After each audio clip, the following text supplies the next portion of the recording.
Hi, this is Dr. Bragg from homeprotherapy.com with a tip for a pain-free Friday. In treating patients in pain over the past 20 years, one of the things I've come to realize is that a lot of people don't really understand the visual analog scale. That's the scale that goes from 0 to 10, where you're able to tell your doctor what your pain is. Sometimes people tell me, well, my pains are 20. Well, the scale only goes from 0 to 10. So today we're going to get a good understanding of this pain scale. So when you talk to your doctor, you can tell them in their terms, 0 to 10, what your pain is, so that you can enhance your communication. Obviously, 0 means no pain. 2 is an annoying or mild pain. 4 is an uncomfortable pain or moderate pain. 6 is a severe pain.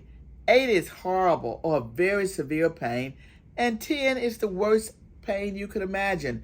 When your pain is a 10, it's bad enough that you say, I need to go to the emergency room right now. So sometimes people will tell me, well, my pain is a 20. The scale only goes from 0 to 10. So it's best that you use what we're used to having so that we can enhance that communication. So look at here again. 0, no pain. 10 is unbearable, the worst pain possible. 8 is horrible pain. 6 is a severe pain. 4 is uncomfortable. And 2 is mild pain. So think about your pain before you go to your doctor so that you have an idea of what it is. So when they ask you, what is your pain? You want to know what makes your pain better and what makes it worse. And by telling us those things, it gives us a better idea of what we need to do when we're thinking about your treatment.